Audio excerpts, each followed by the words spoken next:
AP, which is sum to first n terms. Let's consider the formula for this first. अगर हम कोई भी AP लेते हैं A1, A2, A3, A4 till AN, sum to first n terms means हम उसकी सिर्फ first n terms consider कर रहे हैं. This n can be any number like first 10 terms, first 5 terms, first 100 terms. So अभी हम सिर्फ n terms की बात कर रहे हैं इधर. तो first term is a, second term is a plus d, third term a plus 2d and so on. nth term we have just done the formula an is a plus n minus 1 into d. So अगर हम इन सारी terms के सम की बात करें तो sn it's denoted by sn which is equal to a1 plus a2 plus a3 till an. इससे पहले वाली टर्म हो जाएगी हमारी a n minus 1. Now this a1 can be written as a, A2 can be written as a plus d, A3 is a plus 2d, an is a plus n minus 1 और इससे पहले वाली term क्या आएगी, यहाँ पर n minus 1 है, minus 1 और कर देंगे इसमें, n minus 1 becomes n minus 2 into d. So this is sum of first n terms of the AP. अब इसी को अगर हम ऑर्डर रिवर्स कर दें, reversing the order of terms, so इसमें जो हमारी लास्ट वाली टर्म थी वो सबसे पहले आ जाएगी a plus n minus 1d.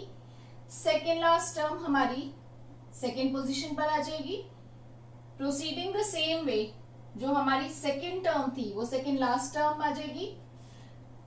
First term जो थी वो हमारी लास्ट पोजीशन पर आ जाएगी. Clear? Now what we are doing, ये जो हमारी दो इक्वेशंस आई हैं इनको हम ऐड कर रहे हैं. Adding first and second equation, left hand side में है Sn और Sn, इन दोनों को ऐड करेंगे हमारे पास आ जाएगा 2Sn. राइट हैंड साइड में जो टर्म्स है we are adding them term by term. Means first term को हम फर्स्ट टर्म से ऐड कर रहे हैं. यहाँ पर फर्स्ट टर्म है हमारी a, यहाँ पर फर्स्ट टर्म है a plus n minus 1d. इन दोनों को ऐड करेंगे तो आ जाएगा a plus n minus 1d. Same way if we add second term here with this term we get this. Proceeding same way second last term में इन दोनों को add करेंगे ये आ जाएगा हमारे पास. Last terms को ऐड करेंगे ये आ जाएगा. Now if I see each of these brackets, the terms which we have added, a plus a becomes 2a and n minus 1d is added to it.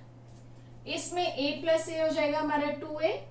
अभी n minus 2 times d already था, उसमें एक d और add कर देंगे तो कितना हो जाएगा n minus 2 plus 1 यानी कि n minus 1d. Proceeding same way second last term में a plus a is 2a, n minus 2 times d added to d. Again n minus 2 में एक और d ऐड कर देंगे तो हो जाएगा n minus 1 into d. Last term a plus a becomes 2a and plus n minus 1 into d. Now if you see this equation carefully, each term is equal to 2a plus n minus 1d, 2a plus n minus 1d, 2a plus n minus 1 into d and 2a plus n minus 1 into d. So it means this is added e again and again. How many times it is added? जितनी हमने terms ली थी. कितनी terms ली थी हमने? n terms ली थी.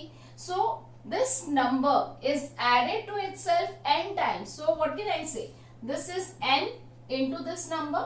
Whatever this number is 2a plus n minus 1 into d. So इन सबका सम कितना आ जाएगा हमारे पास n into 2a plus n minus 1 into d which is equal to 2Sn. So यहाँ से Sn की वैल्यू क्या आ जाएगी? 2 को dividing both sides by 2, so we get n by 2 into 2a plus n minus 1 into d. So this gives you formula for nth term of an AP.